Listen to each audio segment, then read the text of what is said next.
जगन्नाथ चकानैन लीला चलवारे, तू न संभाले तो हमें कौन संभाले।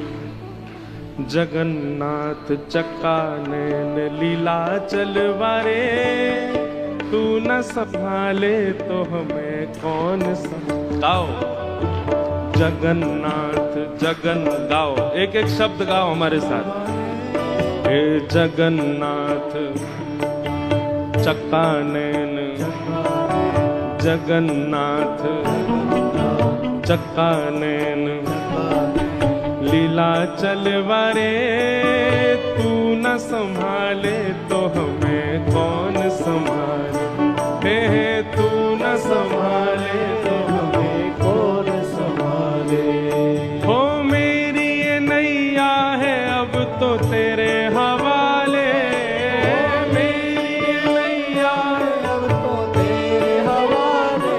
हाँ मेरी ये नैया है अब तो तेरे हवाले, मेरी ये नैया है अब तो तेरे हवाले। ओ तू न संभाले तो हमें कौन संभाले। ओ तू न संभाले तो हमें कौन संभाले। हे जगन्नाथ चकानैन, इतनी संख्या में बैठे हो, एकादशी भी नहीं है, सोमवार भी नहीं है, काय बात को व्रत है आपको। अरे आज तो हम बताएं सुबह से नृत्य करने की इच्छा हो रही है, इतनी याद आ रही है जगन्नाथ जी की कि काश वहां होते। अच्छा एक बात बोलें, पहले हमने बनाया था ऐसा क्रम, इससे पूर्व चंडीगढ़ की कथा स्थगित की थी, तो महाराज जी से मैंने कहा, मैंने महाराज जी एक सप्ताह पहले हो जाएगी कथा। तो महाराज जी बोले क्यों? मैंने कि मेरा मन है कि मैं महाप्रभु जगन्नाथ जी की रथ यात्रा में रहूं। तो महाराज जी बोले भैया होटल खाली नहीं है यहाँ पर पहले की डेट में, तो वो सब बुकिंग हो गई है। तो हमने कहा ठीक है, तो फिर हरिद्वार में ही जगन्नाथपुरी बनाएंगे, लेकिन आप लोगों के बल पे नहीं बनेगा ये। मैं राम जी हम लोग ही मिलके बना लें, आप लोगों, आप तो हरिद्वार ही रहो, चुपचाप धीर गंभीर बिल्कुल वैराग्य भाव में ही रहो। अगर जगन्नाथपुरी वाले बनोगे तो भुजा उठा करके, खड़े होके नहीं, भुजा उठा करके। ओ जगन्नाथ चकानैन, ओ जगन्नाथ चकानैन, ओ लीला चलवारे, तू न संभाले तो हमें कौन संभाले। हे तू न संभाले तो हमें कौन संभाले। हो मेरी ये नैया है अब तो तेरे हवाले, मेरी ये नैया है अब तो तेरे हवाले। हे मेरी ये नैया है अब तो तेरे हवाले, मेरी ये नैया है अब तो तेरे हवाले। क्योंकि तू न संभाले तो हमें कौन संभाले। तू न संभाले तो हमें कौन संभाले। हे जगन्नाथ जगन्नाथ चकानैन, चकानैन लीला चलवारे, तू न संभाले तो हमें कौन संभाले। हे तू न संभाले तो हमें कौन संभाले। हाँ तू न संभाले तो हमें कौन संभाले। तू न संभाले तो हमें कौन संभाले। हाँ तू न संभाले तो हमें कौन संभाले। तू न संभाले तो हमें कौन संभाले। श्री जगन्नाथ महाप्रभु की जय। आज विश्व के महाप्रभु श्री जगन्नाथ जी रथ आरूढ़ हुए हैं। बलभद्र और सुभद्रा संग विराजे ब्रज के नाथ। बलभद्र और सुभद्रा संग विराजे ब्रज के नाथ। रथ आरूढ़ भये नंद नंदन रथ आरूढ़ भये नंद नंदन, रथ आरूढ़ भये नंद नंदन, रथ आरूढ़ भये नंद नंदन। वो कहलाए जगत के नाथ, वृंदावन प्यारो वृंदावन, वृंदावन प्यारो वृंदावन, हे श्री वृंदावन मेरो वृंदावन, श्री वृंदावन मेरो वृंदावन। यही भाव है। महाप्रभु जी रथ में बैठ करके गुंडीचा नहीं, श्री चैतन्य महाप्रभु कहते हैं वृंदावन जा रहे हैं। महाप्रभु जी द्वारिकाधीश आज वृंदावन आ रहे हैं। महाप्रभु जी उत्ताल नृत्य करते हैं रथ के आगे। आज मेरे प्रभु वृंदावन आ रहे हैं। आज रथ के आगे जितने वैष्णव हैं, महाप्रभु जी को वो उड़िया नहीं दिखेंगे, वो बंगाली नहीं दिखेंगे, वो अंग्रेज नहीं दिखेंगे, वो मुसलमान नहीं दिखेंगे, सब ब्रजवासी हैं। और ठाकुर जी ब्रजवासियों के लिए सहज हो जाते हैं। कोई अपना नहीं होता तो उसके लिए एक नियम होता है, भाई तुम दूर से मिलो, तुम हमारे पास मत बैठो, तुम इधर बैठो या तुम डाइनिंग टेबल पर बैठो। पर अपने को तो समीप बुलाया जाता है, अपने को तो समीप रखा जाता है। आज महाप्रभु जी क्यों अपने सारे नियमों को तोड़ करके आ जाते हैं सबके बीच में? क्योंकि सब ब्रजवासी हैं। आज जो जो लीलाचल धाम आ जाता है। ऐसे महाप्रभु जी की दिव्य रथ यात्रा आज प्रारंभ हुई है और महाप्रभु जी रथ में आरूढ़ होकर के आनंद निमग्न करते हुए जा रहे हैं गुंडीचा, अपनी मैया के पास। गुंडीचा मैया हैं महाप्रभु जी की। इंद्रद्युम्न राजा जिनके यहां कृपा करके महाप्रभु जगन्नाथ जी विराजे। बंधुओं, एक बात तो निश्चित है, सत्य है कि ऐसे ही ठाकुर जी जीवन में नहीं आ जाते हैं। करना तो पड़ता है, त्याग करना पड़ता है, समर्पण करना पड़ता, तब करना पड़ता है, जीवन को बहुत मांझना पड़ता, तब जाकर के भगवत कृपा होती है। आप लोगों ने कई भक्तों की कथा सुनी है, कई संतों के चरित्र सुने हैं, पर इंद्रद्युम्न राजा की कथा हमने खूब सुनाई है। कथा में इंद्रद्युम्न राजा, उसके भाव से जगन्नाथ जी रीझ गए थे। ऐसा एकमात्र पहला राजा हुआ भूमंडल पर जिसने अपने राज्य के परकोटे में अपनी सेना बैठा रखी थी, सुरक्षा के लिए नहीं,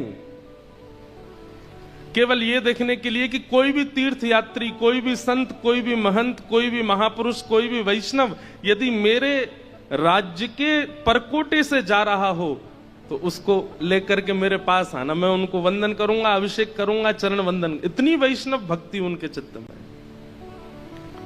क्षमा कीजिएगा मेरी बात अगर अटपटी लगे तो। आप वैदिक नियमों में बहुत प्रवृत्त हैं, आप अनुष्ठानिक नियमों में बहुत प्रवृत्त हैं, आप शुद्ध आचरण आदि इन सब में होना ही चाहिए। वैदिक पद्धति, सनातन पद्धति, सबका पालन होना चाहिए। पर भगवत प्रसन्नता के लिए इन सबसे पुण्य तो प्राप्त कर लेंगे, इन सबसे वैकुंठ प्राप्ति का साधन, स्वर्ग प्राप्ति का साधन तो हो जाएगा, लेकिन महाप्रभु जी को प्राप्त करना है, ठाकुर जी को प्राप्त करना, उसके लिए केवल एक साधन है, वैष्णव सेवा। जितने भक्तन की सेवा, जितने वैष्णवों की सेवा आपसे बनेगी, उतनी जल्दी ठाकुर जी प्रसन्न होते हैं। इंद्रद्युम्न राजा को जगन्नाथ महाप्रभु ने उस दिन स्वीकार किया जिस दिन उसने ये नियम अपने राज्य में लगा दिया कि मेरे राज्य के परकोटे पर भी, सीमा पर भी यदि कोई वैष्णव आएगा तो ससम्मान ढोल नगाड़े साथ मेरे राज्य में लेकर के आओ। महाराज जी वो स्वयं तो कहीं तीर्थ में जाते नहीं थे। इंद्रद्युम्न राजा कैसे जाते थे पता है? सामने से कोई वैष्णव उसको सेना लेकर के आई, तो उससे पूछते भैया तुम कहां से आए हो, तो वो कहता मैं हरिद्वार से आया हूं। अच्छा हरिद्वार से आए, वहां तो गंगा जी बहती हैं। बोले हाँ। वहां तो हर की पेड़ी है। बोले हाँ जी। वहां तो पास में सुंदर पर्वत श्रृंखला दिखती है, वहां तो ऋषिकेश है, वहीं से बद्रीनाथ केदारनाथ के मार्ग जाते हैं। बोले हाँ जी। आप मेरे सामने बैठ जाइए ना। हरिद्वार से आए व्यक्ति को सामने बैठाते और इंद्रद्युम्न राजा नेत्र बंद करके कहते अब मुझे बताइए वहां हवा कैसी चलती है, वहां के लोग कैसी बोली बोलते हैं, श्री गंगा जी का जल कितना शीतल है, वहां के पहाड़ कैसे दिखते हैं। और वो सामने वाला व्यक्ति प्रवचन में हरिद्वार की महिमा बताता और इंद्रद्युम्न नेत्र बंद करके मानसी तीर्थ यात्रा करके आते और तीर्थ यात्रा करके आके और फिर भंडारा करते। पूछते काय बात का भंडारा? बोले आज हम हरिद्वार होके आए हैं, गंगा स्नान करके आए हैं। ऐसे थे इंद्रद्युम्न राजा। कोई बद्रीनाथ से आ जाता तो उसके भाव से बद्रीनाथ घूमाते, वृंदावन घूमाते। और इतने परिपक्व हो गए थे इंद्रद्युम्न कि अब अगर कोई दोबारा हरिद्वार का व्यक्ति मिलता ना तो इंद्रद्युम्न उससे ज्यादा जानकारी दे देते हरिद्वार के बारे में। ऐसी उनकी भक्ति। बस मन में एक कामना थी कि महाप्रभु जी मेरे पास आ जाएं। पहले नील माधव भगवान विराजमान थे नीलाचल पर्वत पर, जिनकी सेवा का अधिकार आदिवासियों को ठाकुर जी ने दे रखा था। इंद्रद्युम्न, अब कथा तो बहुत बड़ी है, हमको भागवत जी में प्रवेश भी करना है, उतना तो विस्तार नहीं करेंगे। इंद्रद्युम्न राजा ने अपने भाई को भेजा कि मुझे स्वप्न में नील माधव भगवान ने आज्ञा की है कि मेरी सेवा प्रारंभ करो। बहुत ध्यान से सुनिएगा। नील माधव भगवान सीमित आदिवासियों से अपनी सेवा करा रहे थे, जिसका मार्ग आदिवासी अपने घर वालों को भी नहीं बताते थे। पर्वत पे एक गुफा में नील माधव भगवान बैठे हैं। लेकिन इंद्रद्युम्न राजा के भाई ने जैसे तैसे करके, थोड़ा उसको छल तो नहीं कहेंगे, लेकिन एक योजना बना करके नील माधव भगवान को देख लिया।